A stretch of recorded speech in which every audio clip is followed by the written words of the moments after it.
Good morning, gearheads. Welcome to Speed City F1 on SiriusXM.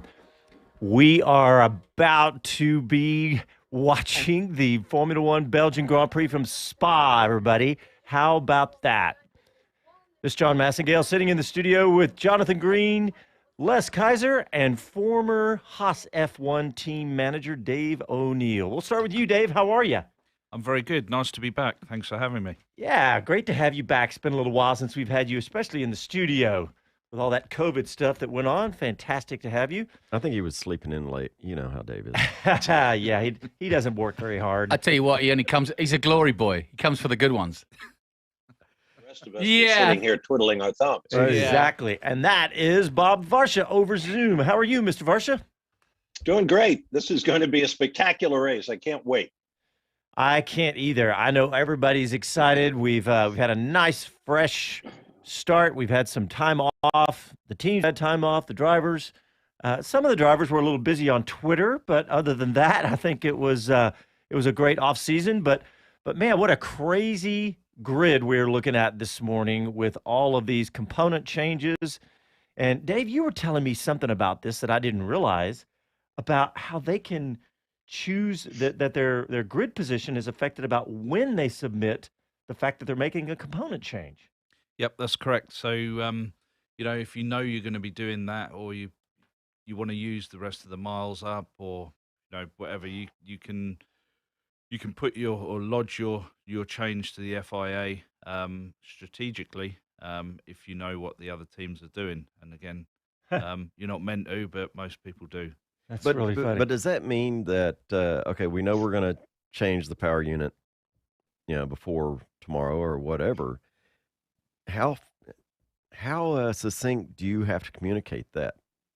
Can I communicate that now, hoping that there are going to be behind me, even though I'm not changing it for another 2 hours? Or how crisp is that? Yes, I think it's something like an hour. An hour before the event starts. So if it's a qualifying event or a race or whatever, you have to submit it in time so it can get signed off by Joe Bauer. Interesting. Well, I want to let everybody know we're also going to have Chris Medland out at Spa, going to be calling in as usual with the microphone running around the grid and paddock. So we'll get Chris Medland here in just a little bit. But yeah, I think the story, besides all these grid penalties, the story for me is Max Verstappen. He just looks like he's out with a drive with the family on a Sunday afternoon because He looks like he's on a monorail. Yeah, I mean, he just looks so fast and so smooth. Bob, you pointed it out yesterday quicker than any of us during our production call. Yeah, Verstappen, it really is on his own planet right now. George Russell went so far as to say he thinks Max is going to walk it from his new grid position of 14th when Yuki Tsunoda was sent to the pit lane for a start. Yeah, they really got it together. And Perez is quick. He starts on the front row next to Carlos Sainz in the battle of the number twos to recover points for their teams. But to me, the best news of all is that it's been confirmed that Spa is on the 2023 calendar. So we'll be coming back to Spa next year. To me, that's great news. Yeah, absolutely. Maybe the best news of all, like you say.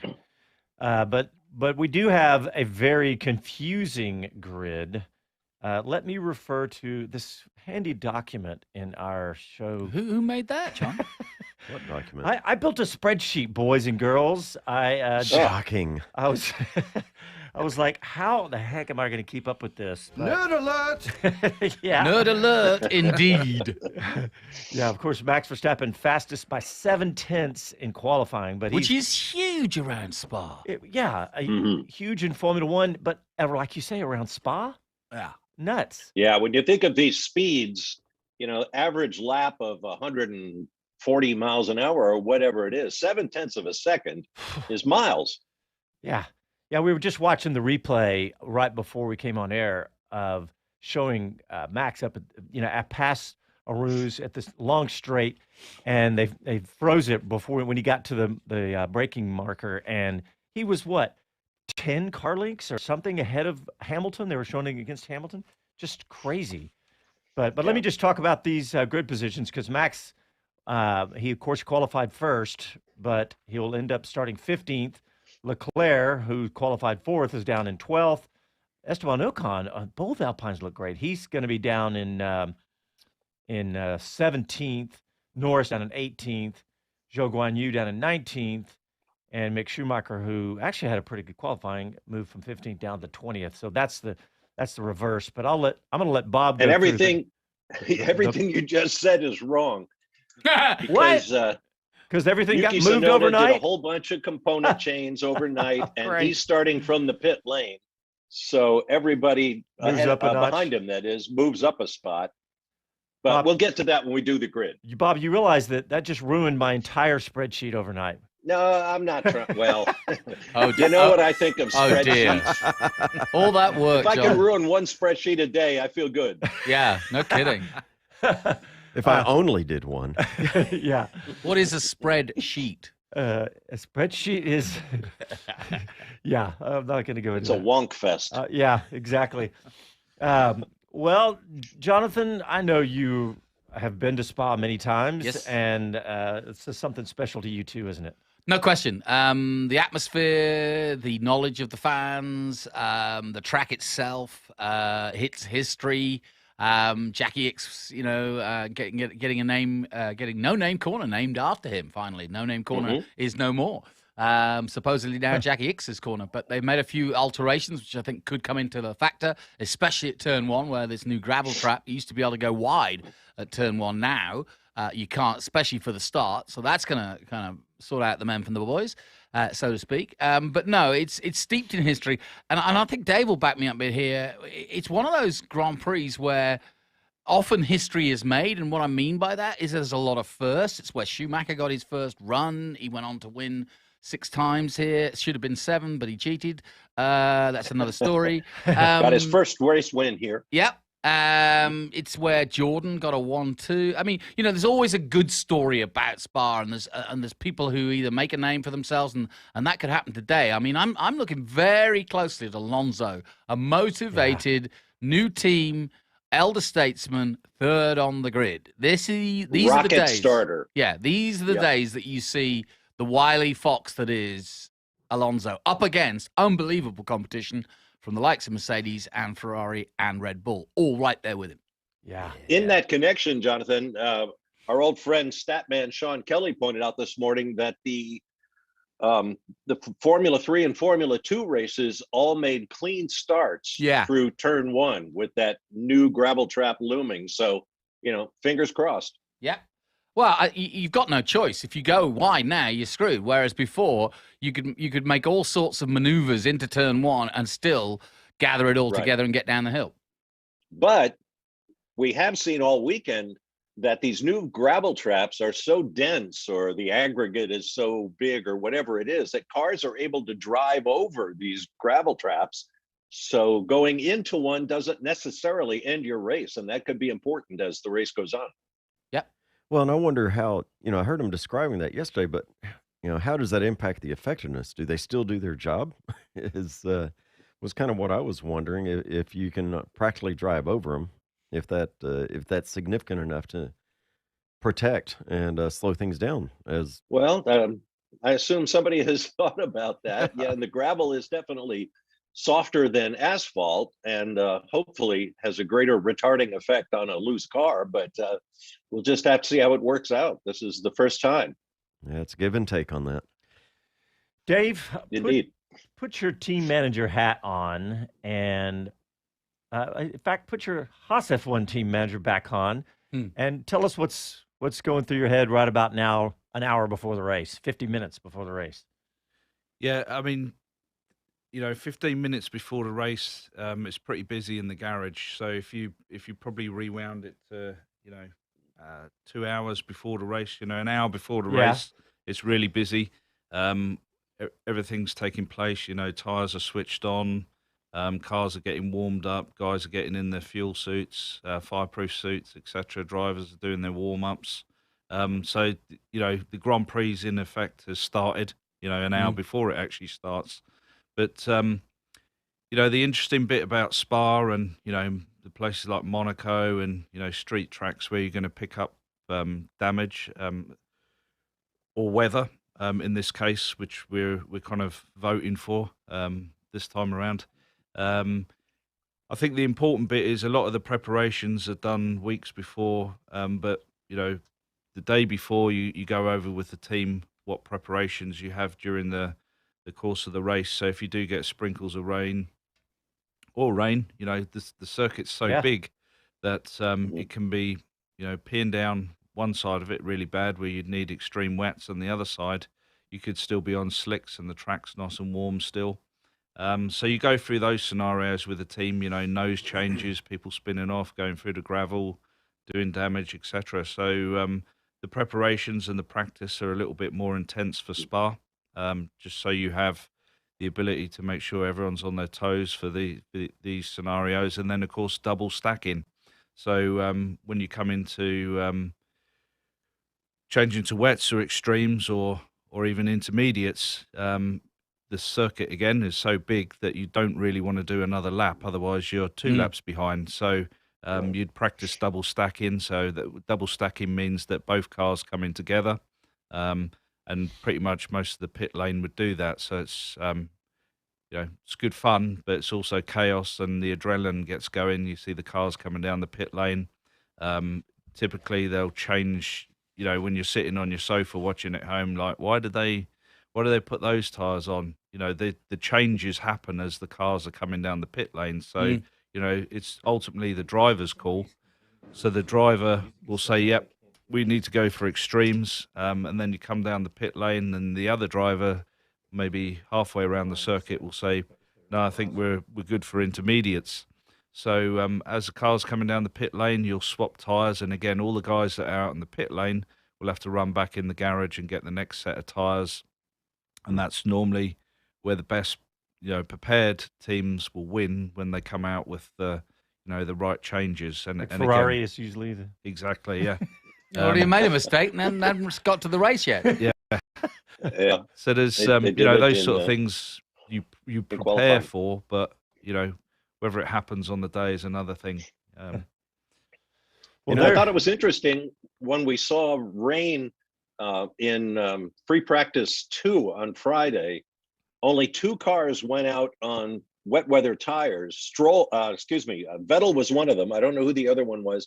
And they went for extreme wets, which I assumed was simply testing on their part. What kind of tire do we need, especially on these new sections of pavement that they've added to Spa? I thought that was pretty clever. And they, like you say, Bob, they haven't been on that asphalt, so they have no idea what the grip is like. Right. So, yeah, good point. You talk about the size of it. When my daughter and I were there, we walked completely around the track, as a spectator. And my gosh, it did take us probably 2 hours plus to make it all the way through on race morning. And but oh my gosh, it was such a spectacle of all the fans. Somewhere I've got this picture of a guy, he's about 80 years old, and he's got a little 6-pack cooler and a lunch pack, but he's sitting in a tree about 12 feet off the ground. And I don't know how early. That makes sense. Yeah, I don't know how early he had to get there to get that spot or how late, but yeah, I just found that. Have you seen that derrick, the crane with a bar? Yes.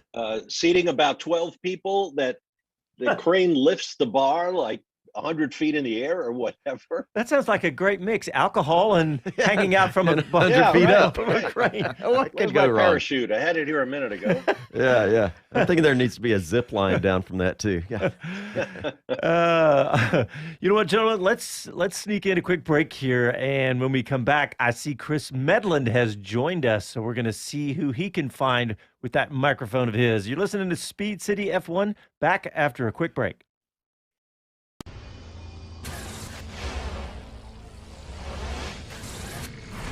Hi, this is Max Verstappen, and you're listening to Speed City. You're listening to Speed City F1 on SiriusXM. CrowdStrike presents Driven in 60. Our digital world is more than just interconnected, it's interdependent. And because of that, security is a top concern for every organization. The Mercedes-AMG Petronas Formula One team knows they're a potential target for a host of digital attacks, which is why they leverage the CrowdStrike Falcon platform to deploy end-to-end security solutions. CrowdStrike revolutionized cybersecurity by harnessing the speed and power of the cloud to identify and stop the most sophisticated cyber attacks.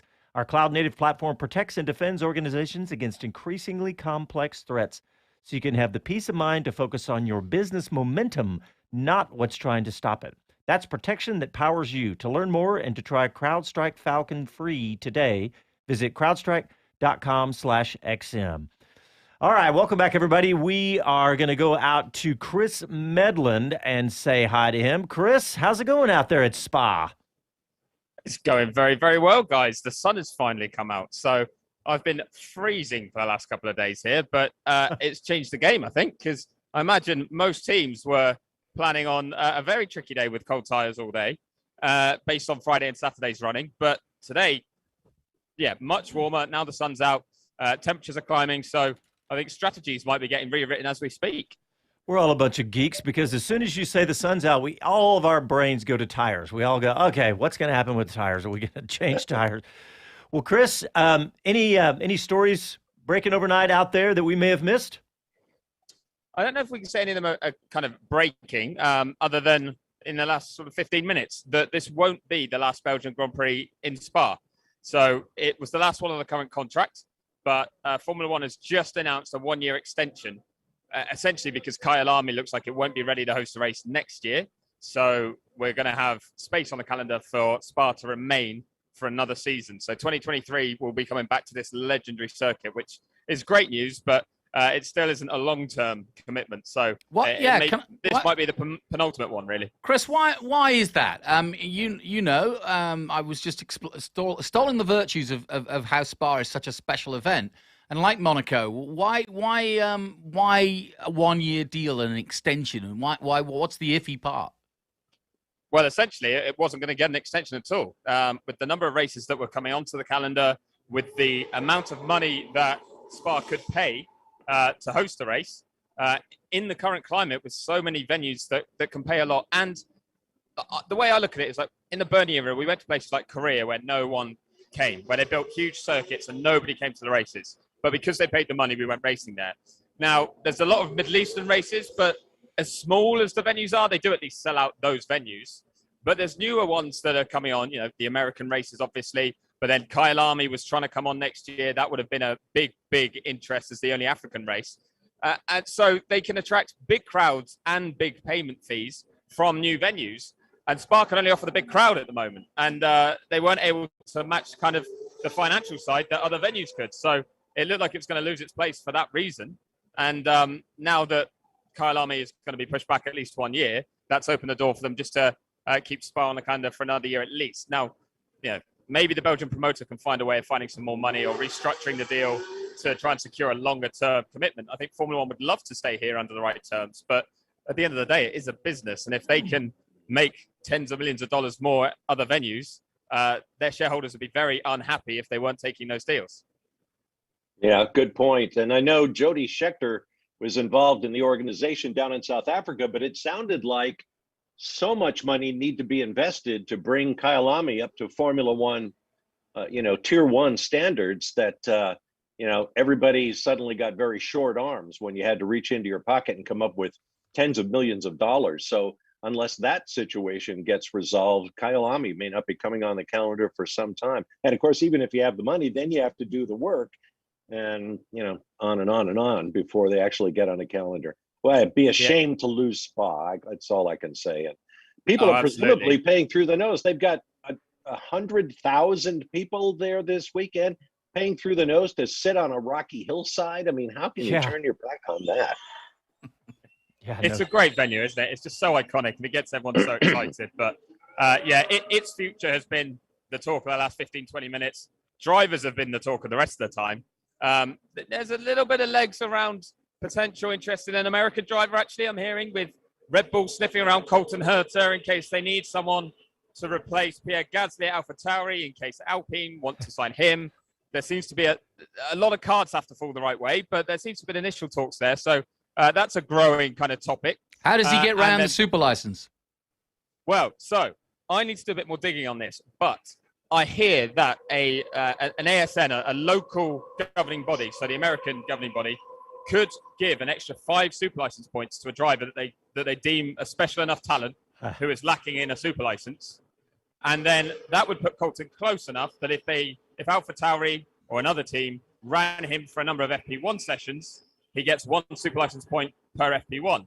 So between those two could potentially make up the gap. Now, you know, it's a long way to go to get there, but I think it means that it's not impossible. I'd still say it's unlikely, but you know, there's definitely this morning I've heard that there's some legs to interest in him and talks around him. So that's going to be an exciting one to follow, but that will have to kind of all blow up after we find out what happens tomorrow with Oscar Piastri in the fight between McLaren and Alpine. And I caught up with Zak Brown a little bit ago, actually, to try and get the latest on that ahead of this race. Zak, thank you very much for joining us on SiriusXM. Just before we focus on today's race, I wanted to ask you a bit about the departure of Daniel Ricciardo. Essentially, where did it all go wrong? Good question. I guess, you know, let me start at the beginning. You know, Daniel's an outstanding talent. Came to us having won 7 Grand Prix with some of the most impressive drives I've seen in Formula One, including in Monaco. A couple times. Some when he won, some when he didn't, because he didn't have tires ready for him. I remember that one. And he's been awesome to work with. We, you know, clearly saw his brilliance in Monza when he got his 8th win and my first win at McLaren, which I will forever proudly wear my tattoo. But you know, over the course of the season and a half that we've done together, we just weren't able to repeat that kind of Monza pace. You know, we together tried everything. You know, that was kind of, what can we do better? What can he do better?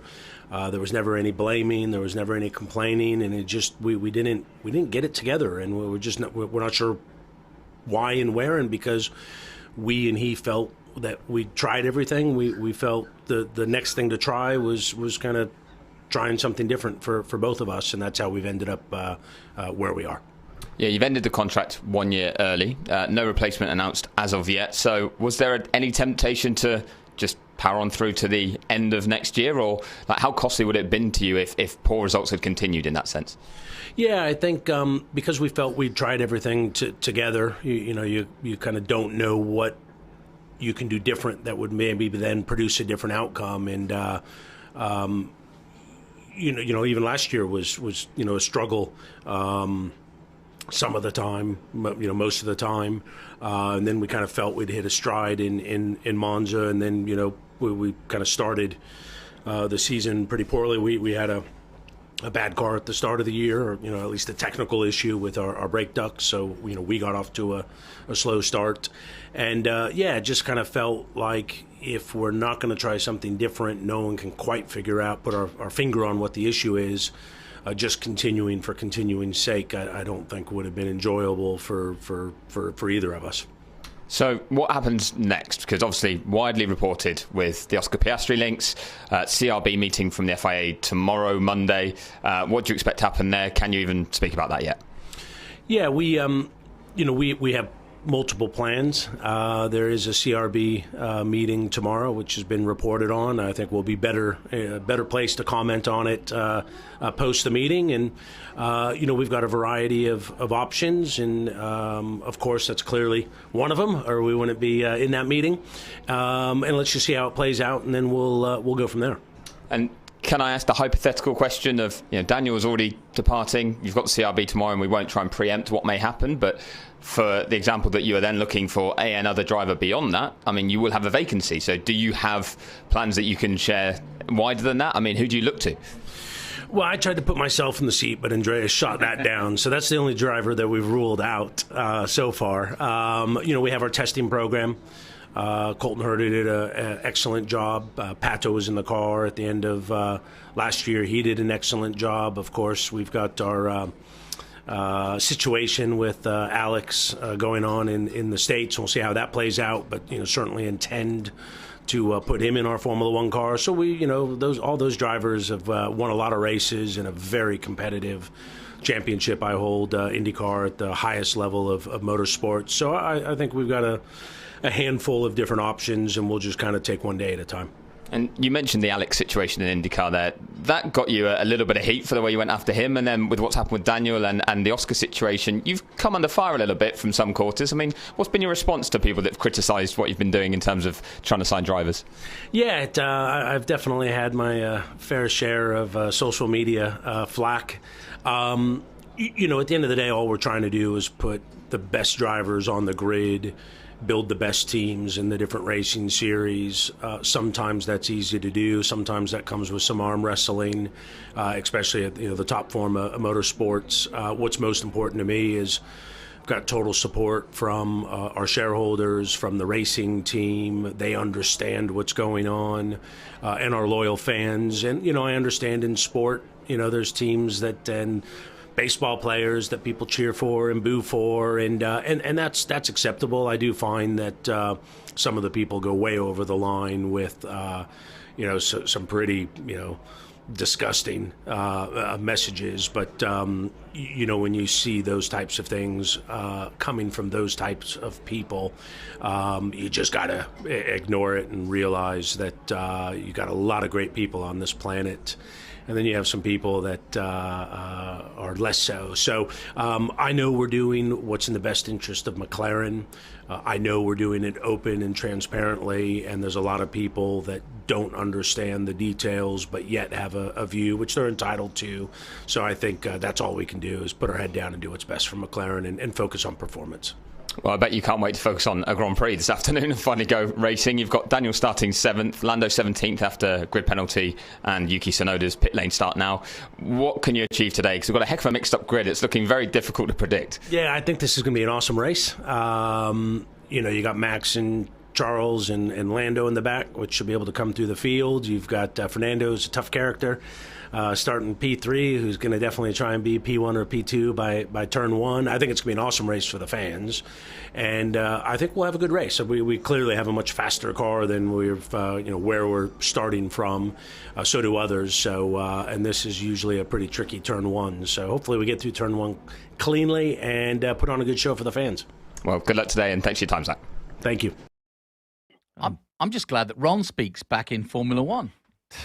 And for those who don't know, that's Ron Dennis, who used to be the head of McLaren. But what does he say? There are great people. There are some people great, but not so. Others that aren't. Others so. that are less. That's the sort of thing Ron would say. Well, is it the first time? And which category do we fall into? I was laughing. It's like, is this the first time you've been on Twitter? I mean, come on. Well, he was keen to point out as well that those. It was quite interesting, wasn't it? Some of those names that he did say on the record as well. Yeah, they're not the only ones. They are these are the people we have ties with and we can really turn to if we need to. But obviously, like any team right now with a vacancy, if you had one, you'd look at everyone available with a super license, or as it turns out with some of those names, without even, and try and find a way of getting them one. All righty, hey, Chris, what indication do we have of how quickly the Contract Recognition Board will handle the case? Can they give a verdict tomorrow afternoon, or will it be later in the week? Do we have any idea how long it'll take? So I think they could give a verdict tomorrow afternoon if it's a clear enough case for them. Essentially, if there's not an argument that goes on when they make their call where someone says, well, that's not correct or this is not correct. But I don't think we're likely to find out until Tuesday at the earliest. I think whatever happens, it'll be very end of day Monday that they might communicate things to the teams. But maybe even it will roll over till Tuesday. So middle of the week, I imagine. But fortunately, we have a race again next weekend where we can ask for an update. Yeah. How about, Chris, you're on ground? I got a question for you when we get back from break. All right, gentlemen, we are going to take a quick break, but when we come back, the first thing we're going to do is we're going to get Bob to walk through the grid for us and tell us and tear up my spreadsheet and tell us the correct order and break it down for us. You're listening to Speed City. Back after these messages.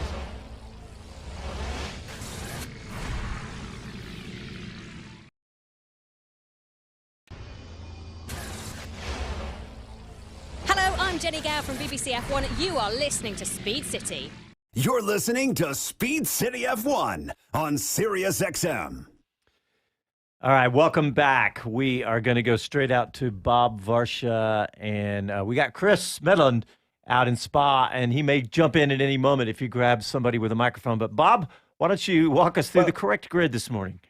I'd be happy to, but Les had a question for Chris when we went to break. Oh, yeah. We're gonna have to ask him either this or in the post-race show. So where's Daniel Ricciardo going? That's what it's all abuzz on all the social media stuff. How long of a conversation? I'll tell you what, we've got a race to eventually get to, haven't we? I could talk about that for ages. I was actually just talking to his trainer on the grid briefly, but I think there's a few options for him in F1. Alpine, I think, is the desired one, but potentially there's still some unrest at the very high levels of that board, namely like Luca De Meo, maybe even Laurent Rossi, not happy with the way he left the team. So I don't think it's easy for him to go back. There could be an opening for Haas, I could see Mick Schumacher leaving, and Haas will want an experienced driver.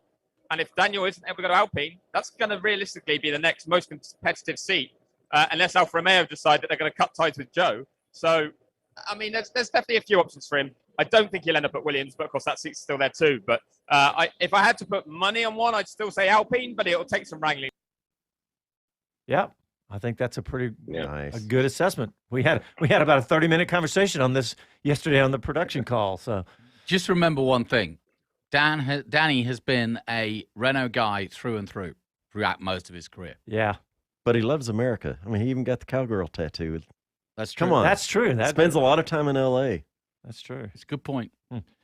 Okay, Bob, out to you, Mr. Varsha. Gentlemen, start your lawyers. Okay, here we go. Starting on the front row, Carlos Sainz Jr. for Ferrari. He was second quick in qualifying, but inherited the position from a dominant Max Verstappen in Red Bull due to engine penalties for the Dutchman and championship leader. This is second career pole for Sainz, who from his previous one, you'll remember at the British Grand Prix back in July, won the race. Still, he's never finished higher than 10th here at Spa. Next to him, Sergio Perez with Red Bull, his fourth career front row start, which breaks a tie with Pedro Rodriguez for the most ever by a Mexican driver. And it's the 150th front row for Red Bull. Perez has never been more important to his team than he will be today. And the same goes for Carlos Sainz. On row two, Fernando Alonso with Alpine, the assassin, a principal player in the recent driver shuffle between Alpine, McLaren, and Aston Martin. His first top three start at Spa since 2007, when he drove for McLaren as the reigning world champion. Watch Alonso at the start. P4, Lewis Hamilton for Mercedes. The two Mercedes are fourth and fifth on the grid due to penalties for the drivers who were quicker, because they're nearly 2 seconds off of Verstappen's quick time. And team boss Toto Wolff said it was this team's worst performance in 10 years. Totally unacceptable, said Toto. On row three will be George Russell in the second Mercedes, the most reliable cars on the grid, if not the fastest. So the British driver hopes to finish on the podium at the same track in consecutive years for the first time in his Grand Prix career. Next to him, P6, Alex Albon and the Williams, the highest that team has been on any race grid since George Russell lined up third in Russia last season. The Thai driver, Albon, was fastest in the first sector and in the speed trap at just over 195 miles per hour. On row four, Daniel Ricciardo for McLaren, without a seat for next season, but starting from his best grid spot in the last 10 races. Next to him, Pierre Gasly, who's suddenly become Sorry to jump in commodity. on that exact moment that you mentioned Daniel Ricciardo, but I have grabbed Otmar Szafnauer, who is kind of in some way, he's caught up in any names that we mentioned there. But Otmar, we're stood here on the second row right now, so let's talk racing first. Fernando from third on the grid. What can you do today? Can you stay there with some of the cars that are behind you? It'll be difficult. You can overtake here, and the cars behind us, they're significantly quick. So we'll do our best, but if we can finish top five, that would be good. And the fact that you executed so well, like the teamwork from yesterday in qualifying with Esteban and Fernando, does it show that at least operationally, nothing struck the boat at the team this weekend? No. More than just at least operationally, there's nothing wrong with the team, period. Okay, but you do have not only a big day today, you have a big day tomorrow. What are you expecting, and when are you expecting a decision from the CRB tomorrow? I think the CRB will take some time to deliberate. Not a lot, a couple of days, and probably by towards the end of next week when we get to Zandvoort, we'll know. And we've all gathered here at the paddock again for the first time after the summer break. There's been a lot of talk about your drivers. Have you now started talking to potentially other drivers now that they're all around and close here? Well, we haven't, not this weekend, but we've got a list, and for sure after we get the verdict, we'll start some discussions in earnest. Okay, who's on the list? 14 of them. I can't go through them all now. There's so many that I can't even remember them. Well, we'll look forward to seeing the list later in the week. Thank you, Otmar. Wow, 14 drivers on this list. Yeah, he's doing a Zak Brown. He's going to buy them all. Oh, he's joking. Yeah, he's joking. Zak Brown may be on that list. Yeah. It goes down at 14. All right. Well, let's carry on. Daniel Ricciardo, 7th for McLaren. 8th, Pierre Gasly for AlphaTauri, who, as I mentioned, has popped up in the rumor mill as a potential candidate for Alonso's empty Alpine drive in a very complicated switcheroo.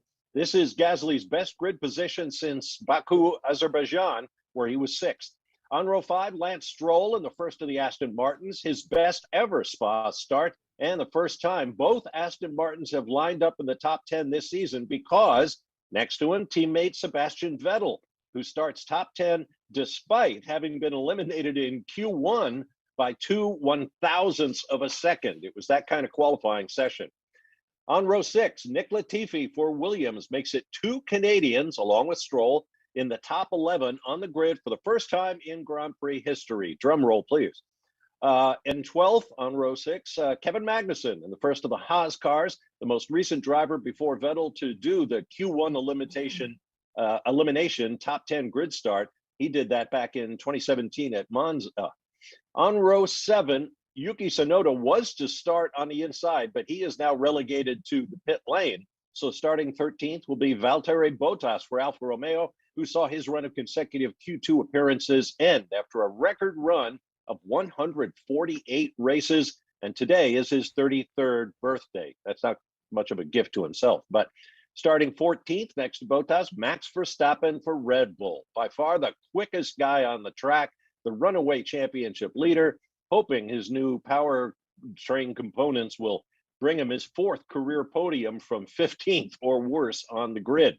And the record here at Spa, by the way, is 16th. Starting next to him in 15th, Charles Leclerc, his rival for the championship. Leclerc driving the Ferrari, who changed engines a second time this weekend after qualifying. And he's hoping to repeat Michael Schumacher's feat of winning from 16th, as I mentioned, in 1995 here at Spa. Moving on, in 16th spot, Esteban Ocon in the second Alpine did a good job sacrificing his qualifying performance in order to tow his teammate Alonso up in the top 10. On row 9, Lando Norris from McLaren, hoping Sorry to interrupt Bob again when he's so close to the back of the grid, but I've gone to the back of the grid to unusually find Christian Horner for once. Christian, you're here with Max's car. People are still tipping you to win this race from back here. Is that realistic? Well, I think Checo's in a much better position. So, and of course, let's not underestimate Ferrari. They're very, very quick. As we've seen so far this year, and it's a completely different temperature. So, different factors, different day. But is it a target you could have? I mean, Max has looked supreme here all weekend, hasn't he? He's been in the form of his life, but I think, if he can get anywhere near the podium, that would be a big result today. Yeah, and just how much you enjoyed the summer break, a bit of time off and watching fires burn elsewhere on the grid. Yeah, absolutely. Great to get a bit of time with the family, bit of camping, bit of time in the UK was lovely, and back fully motivated for the next part of the championship. Thank you very much. And just finally, if I can ask you, Audi announced that they're coming into Formula One earlier this weekend. There were hints there about Porsche tie-ups. Is there any update from the Red Bull side of any interest with Porsche? No, nothing to report at the moment. Obviously, great news that Audi are coming, and we continue to be in constructive discussions. Great stuff, Christian. Thank you very much for your time. Probably meant glamping, by the way. Sorry there, Bob. Go ahead, Bob. That's okay, Chris. No, that's more important, what you're doing out there on the grid. And yes, it is great Audi is coming, although it's unfortunate for you sports car fans that they have officially killed off their Le Mans hypercar program in order to concentrate on Formula One and their GT3 activities around the world. Where were we? Let's see. Lando Norris inside on row 9 for McLaren, hoping to emulate team founder Bruce McLaren, who took his final race win here at Spa in 1968. Next to him, Zhou Guanyu from Alfa Romeo. the Chinese rookie has kind of gone off the boil a bit. He has just 1 points finish since his spectacular debut in the points in Bahrain. Maybe today's the day. On row 10, Mick Schumacher for Haas, who was out-qualified by his teammate Kevin Magnussen for the last 8 races, but he has outscored K-Mag over that time 12-7. So good luck to Mick today. And as I mentioned, starting from the pit lane will be Yuki Tsunoda. And while I was on the subject of Mick Schumacher, there's a rogue rumor going on out there that people have come to me asking about, that Michael Schumacher had passed away. That is untrue to the best of my knowledge. Obviously, it would be massive news in the Formula One scene. So all you folks who have heard that rumor, well, look at it this way. Mick Schumacher would not be in Belgium ready to start at Spa if there was a big change in his family life. So let's put that to bed and carry on with a race that Michael Schumacher loved as dearly as the rest of us.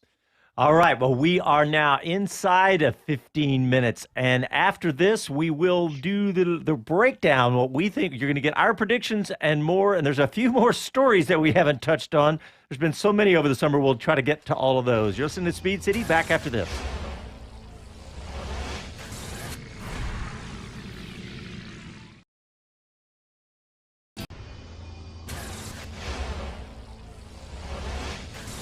Hi, this is Karan Chandok, and you're listening to Speed City. You're listening to Speed City F1 on SiriusXM. All right, welcome back. We are now 11 minutes from the start of the Belgian Grand Prix at Spa-Francorchamps. And the post-race, the Speed City F1 pre-race show on SiriusXM is brought to you by CrowdStrike. Stop today's most sophisticated cyber attacks at the office, the racetrack, and everywhere in between. Learn more at crowdstrike.com/XM. Before Ray on YouTube says he said, what about a segment of the show where each host gets 30 seconds to touch on a hot topic or predictions? Ray, we're going to do that. We're going to definitely touch on predictions, but hot topics. Before we do that, I'm going to try and get a prediction not from a host, but from head of motor racing, or car racing, as I should say, at Pirelli, Mario Isola. Mario, I spoke to you last night. It had been cold, grey, damp, tough to get a read on tyres. Today, warm, sunny. What happens now? Yeah, it's completely different condition. So I can imagine that the hard is going to work better than predicted. The soft should struggle a bit more with degradation. The soft is definitely not the tire for the start of the race when the car is heavy. The medium is probably the best option. And now, in our prediction, medium, soft, medium, or medium, soft, soft, it's another option, was the quickest strategy. But maybe medium, hard, one stop is also a good option in this condition, and with a track that is going to evolve during the race. Now, people forget, don't they, that it's such a long lap, that even though a stint length looks short in terms of lap number, it's a lot of distance to cover. So is it going to be tricky to make a one-stop work quickly? It shouldn't be so tricky if you use medium and hard. What we are not considering is a strategy with medium soft or soft medium, because we believe it's marginal in terms of tire wear. As you said, it's not a high number of laps, but the kilometers are quite a lot, and this is a high energy circuit, so we need to pay attention on that. And we've got some very quick drivers at the back as well. So do you think they'll gamble, or do you think they're going to have to kind of go with the agreed quicker strategy? If you start from the back, you should keep your window as open as possible. That means starting on the medium is giving you the option to go on the hard for a one-stop race, or if you are in traffic, because at a certain point, for sure, they are going to overtake the first cars quite easily, but then it will be more difficult. And instead of losing time behind some cars, they can switch on a 2 stops, put the soft, go in free air, have a good stint, and the medium for the medium or the soft for the last stint. At this point, they have the information both on the medium and the soft, and they can take the right decision. Sounds intriguing. We look forward to seeing how it plays out. Mario, thank you very much for your time. Brilliant. Awesome. That's as good as insight as we can get 10 minutes before a race. It really is. From the horse's mouth. Yeah. No, and that adds a great element strategically. Yeah. Huh. And I read through that the soft is just not really usable at all. Well, we'll see how it depending grains. on temperature no rain change. since Friday afternoon, so hopefully there's been a buildup. We've had F2 and F3 action on the track, so maybe there's enough rubber on the track to keep these the reds, the softest tire, alive. But the fact that the white now the hard tire comes into play because the temperatures have risen, I mean, that just makes it a whole new ball game. Dave O'Neill, what were you saying about the soft tires and the temperature? Well, I think we the race before the shutdown, we had the Ferrari debacle about whether the tyres would work or not, and that was temperature related. So while it's nice and warm now and the softs won't last, if we get a bit of cloud cover and the track temperature dies off, the tyres are that delicate. I think that you could come into play sticking the softs on if the weather comes in. Good point. I know when I was there, it went from pretty sweltering hot to an instant shower, and then it was just as muggy as could be. And we could see different sections. I was right there by the bus stop chicane, and I could see just within eye shot that there was track that was wet to that was dry in that short of view. Yeah. That's got to be just murder to manage. Yeah, absolutely. And of course, when the wind picks up as well, that helps dry it off, but also cools the temperature down. So. Well, like you said on the show yesterday, Dave, about the size of the track. Yeah. And the weather systems. It can rain on one side of the track. It can rain at the bus stop, and you get to Malmedy, and nothing's happening. Yeah. I mean, we've seen that at Coda, and it's not near as long, where you get sun at turn 1 and rain back at turn 11. So. We had that in practice here this weekend. On Friday, there was a couple of sessions there. There was a little spell where it was raining at Stavolo, so it's sort of like the bottom part or the start of the final sector. And those two corners are really wet, but the rest of the lap was dry. So, it's been tricky all weekend. You do see it a lot. I think one thing to take away from what Mario said and from what I saw from the F1 kind of predictions yesterday when I was doing those previews were that the soft will work, but not on high fuel. And it's on high fuel that you're going to be in trouble. So, maybe middle of the stint, maybe end of the stint, but I'd be surprised to see anyone start on the soft. But we've said that before, haven't we? We sometimes get the odd curveball. So that's what's been fun about F1 recently. It's not been all 20 cars doing the exact same thing. Yeah. Good point. Ray. Absolutely. Hey, Chris, this one's for you. Ray on YouTube comments. He says, so many great interviews. I would hug the entire garage for 2 interviews. I didn't get Gunther today, did I? Inside joke. That's a Gunther Steiner joke. Gunther's starring on Sky today. Yeah, we'll see if we can find him after the race if he's got any time. But I'll tell you, this race, post-race, is carnage because the amount of people that try and get back to the UK on a Sunday night from here, it's actually the second closest venue to their bases after Silverstone. Everyone disappears in the police escort about 5 minutes after the flag. So we'll see who we can grab after the race because I think we're going to have a lot to talk about. Hey, Dave O'Neill, former Haas F1 team manager. I'm going to put you on the spot. Speaking of Gunther, because we've been watching Gunther all weekend, and we were talking about him yesterday, and he's so much better than every other team manager when when the TV cameras are pointed at him because he doesn't have a filter, but he does have a tell. Apparently, when they were asking about drivers, you noticed something in his expression or something? Yeah, there's there's a little twitch there around the nose and the tash, and there's normally starts off with that before an answer. So there you go. So watch out for the tell. So he's a bad poker player. Yeah, exactly. So I'll try and describe if I do ask him a question about it later. I'll try and describe what happened with his nose and his tongue to see if we can pick up on it. Now we're getting into it. All right, we're about 4 minutes before he keeps getting asked about Ricardo. That's why. Yeah, that's what it was. He was asking about Ricardo. So I think essentially all that means is there's at least some conversations that are going on, which we would expect. And you have to ask yourself who's free, and who would you replace, type thing. Yeah. Well, if you have a good car that can score points, you want to score all the points you can. Yeah, good point. You figured, Daniel's got $23 million already in his pocket for next year, so he might take a discount to come to America. Exactly. Or go camping. Glamping, I'm sure. It would be glamping at 23 mil. All right, so let's go around the room and the world. You know what, Bob? Why don't we start with you? Predictions or anything else you want to talk about today? Oh, thanks a lot, pal. Predictions. Well, I'm going to say Sainz, since the pole sitter has won 6 of the last 7 or 7 of the last 8 here. Alonso, Verstappen. Okay. Jonathan? I'm going to say Alonso. I knew it. Hamilton, Russell. Ooh, Hamilton. Okay. Les Kaiser? Already shaking my head.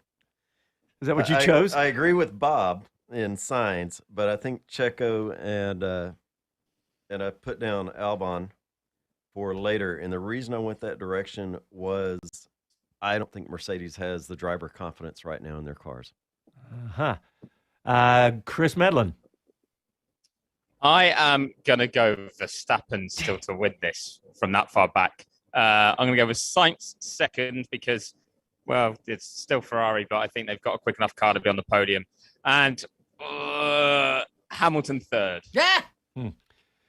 I'll go next, Dave, and let you have the. I agree with you. I said I think Verstappen is the favorite to win this race after watching him. I don't care where he's starting, and I say Carlos Sainz second, and I'm going to go with Alonso third.